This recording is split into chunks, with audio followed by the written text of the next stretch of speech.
আসসালামু আলাইকুম deer learner. আজকে আমরা হচ্ছে বাইনারি বিয়োগ দেখব। আমরা এর পূর্বে বাইনারি যোগ দেখেছি, সো আমরা এখন বাইনারি বিয়োগটা দেখব।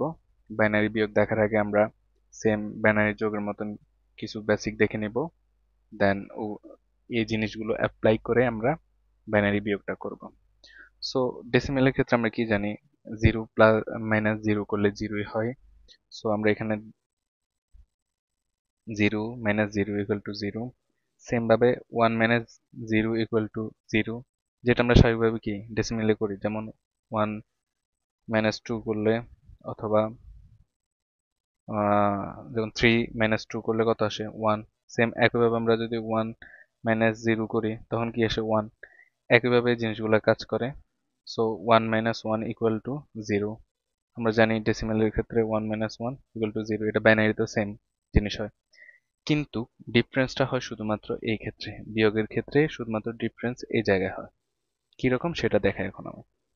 সেটা হচ্ছে 0 - 1 এক্ষেত্রে 1 হয়, বাট আমাদেরকে এটা মনে রাখতে হবে, সেটা হচ্ছে ক্যারি থাকে 1, অর্থাৎ আমরা হাতে রাখবো হচ্ছে 1। এই বেসিক যদি ক্লিয়ার হয়ে থাকে তাহলে আমরা নেক্সটের উদাহরণগুলো দেখলে আসলে ক্লিয়ার হয়ে যাবে আরো সুন্দরভাবে। আচ্ছা, ওকে, তাহলে আমাদের ফার্স্ট কোশ্চেন আমরা দেখতে পাইতেছি, উপরে দেওয়া আছে 101 এবং নিচে হচ্ছে 11। সো আমরা একটু আগে মাত্র দেখলাম যে 1 - 1 হলে ইকুয়াল টু 0 হয়, যেভাবে আমরা স্বাভাবিকভাবে ডেসিমেলে যোগ করি বা বিয়োগ করি, সেম নিয়মে। So 1 - 1 equal to 0। 0 - 1 হলে এক্ষেত্রে হচ্ছে আমার স্পেশাল কেস। সো 0 - 1 হলে হচ্ছে 1, বাট ক্যারি থাকবে 1। সো 0 - 1 হবে কি, একটু আগে আমরা যেখানে মাত্র দেখালাম। সো 0 - 1 = 1, আর আমার ক্যারি থাকবে 1, তাহলে আমার এই 1টা উপরে আসলো। সো আমার এই 1টা যদি উপরে আসে, আমি এখন কি করব, 1 - 1। সো 1 - 1 করলে সেম একটু আগে মাত্র দেখলাম। সো 1 - 1 = 0। সো আমার আনসার হলো এটা। ওকে, দেখো বিয়োগ মোটামুটি একটু ইজি। এখন আমরা সেকেন্ড উদাহরণটা দেখব এন্ড এটা সলভ করব। সেকেন্ড উদাহরণ হচ্ছে, ফার্স্ট হচ্ছে 1 - 0। সো 1 - 0 হলে কি হবে, 1 হবে। সেম নিয়মে 1 - 0 হলে 1 হবে। এখানে এই স্পেশাল কেস, এখন 0 - 1 এর ক্ষেত্রে কি হয়, 1 হয়, আর ক্যারি থাকে 1। সো এখানে 0 - 1 করলে হবে 1, আর ক্যারি থাকবে 1। সো এই 1টা, ক্যারির 1টা উপরে আনলাম, আনার পর এটার সাথে বিয়োগ করব। সো 1 আর 1 বিয়োগ করলে কত হয়, 0। সো আনসার হলো এটা। আচ্ছা, এখন আমরা 3 নম্বর উদাহরণটা সলভ করলে মোটামুটি আমাদের যত বাইনারি বিয়োগের যত প্রবলেম আছে সব ক্লিয়ার হয়ে যাবে। সো আমরা ফার্স্টে একটা বেসিক যেটা উপরে শিখলাম সেটা হচ্ছে কি, 0 - 1 = 1 অ্যান্ড ক্যারি থাকবে হচ্ছে 1।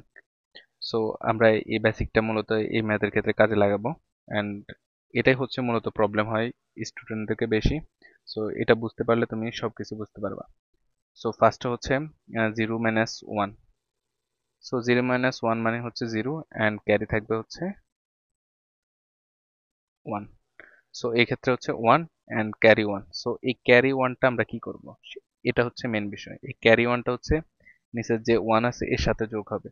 সো আমি যদি 1 + 1 করি তাহলে কি হবে, 2। এই 2 হচ্ছে তোমার ডেসিমেলে। ওকে, সো এই 2 কে যদি আমরা বাইনারিতে নিই তখন কি হয়, 10। এখন হিসাব করি আমরা, দেখো এখানে 0 নিচে আসলো 10। সো যদি 10 আসে তার মানে হচ্ছে 0 থেকে -0 গেলে হচ্ছে 0। আর এই যে ওই 1টা আছে 10 এর পাশে, যে 1টা, এটা দেন আবার এগেন যে যোগ হবে এই 1 এর সাথে। সো 1 + 1 এগেন হচ্ছে 2। 2 হচ্ছে ডেসিমেলে, অ্যান্ড এটার বাইনারিতে হচ্ছে 10। সো এই ক্ষেত্রে এখানে আবার আসবে হচ্ছে আমি যদি একটু গ্যাপ দিয়ে লিখি জিনিসটা মনে হয় আর একটু ক্লিয়ার হবে।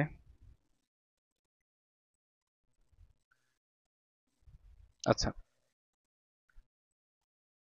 আমরা এই ক্ষেত্রে হচ্ছে পাইলাম কত 1, এই ক্ষেত্রে 0 বিকজ এখানে 10, দেন এখানে 1 1 এগেইন আসবে 10, সো 0 মাইনাস 0 0, দেন এখানে 1টা আবার এখানে যোগ হবে, এখানে যোগ হওয়ার পর দেন আবার হবে 10, সো 0 মাইনাস 0, দেন এ 1টা এখন আবার এই জায়গায় এ 1 এর সাথে হিসাব হবে, so 1 minus 1 equal to 0। So এটা হচ্ছে আমার ফাইনাল আনসার। সো এটা হলো 3 নাম্বার কোশ্চান। এখন আমরা একটা দেখবো হচ্ছে তোমার ফ্লোটিং পয়েন্ট যে ফ্র্যাকশনাল টাইপের আছে ওই টাইপের একটা দেখলে মোটামুটি আমাদের বাইনারি বিয়োগ ফুললি শেষ। সো এটা দেখবো আমরা এখন। সো এই ক্ষেত্রে ফার্স্টে হচ্ছে 0 মাইনাস 1, যেটা আমরা একটু আগে বললাম 0 মাইনাস 1 হলে হচ্ছে 1 অ্যান্ড ক্যারি থাকবে হচ্ছে 1, আর যে 1টা থাকবে এটা নিচের সাথে যোগ হবে। ওকে, সো 0 মাইনাস 1 ইকুয়াল টু হচ্ছে 1 অ্যান্ড যে ক্যারিটা আছে সেটা 0-র সাথে যোগ হবে। সো 0-এর সাথে যদি যোগ হয় তাহলে হচ্ছে 0 প্লাস 1 ইকুয়াল টু হচ্ছে 1 হয়। ওকে, সো এটারে কনভার্ট করলে সেম জিনিসে পাই আমরা ডেসিমাল থেকে বাইনারিতে, ওটা কোনো প্রবলেম না। সো এখন 1 থেকে 1 গেলে হচ্ছে তোমার কত হয় 0, সিম্পল হিসাব। সো 0 থেকে আগেন 1 গেলে হচ্ছে 1 হয়, আর যে 1টা থাকবে এটা এই 1 এর সাথে আগেন যোগ হবে, যোগ হলে এটা হবে কত 1 1 2, 2 মানে হচ্ছে বাইনারিতে 10, সো এখানে 10 আসবে। সো এখানে যদি 10 আসে তাহলে 1 মাইনাস 0 ইকুয়াল টু হচ্ছে 1, দেন এই 1টা এগেন আবার এই 1 এর সাথে যোগ হবে, সো এখানে দেন আবার 10, সো 10 হওয়া মানে হচ্ছে কি 0 থেকে 0 যাওয়া গেলে হচ্ছে 0, অ্যান্ড এই 1টা হচ্ছে এটার সাথে কাজ করবে, সো 1 মাইনাস 1 ইকুয়াল টু হচ্ছে এগেন 0। সো এটা হলো আমার ফাইনাল আনসার। সো ফ্র্যাকশনালের ক্ষেত্রে এভাবে ম্যাথ প্রবলেম করলে মোটামুটি সলভ হয়ে যাবে।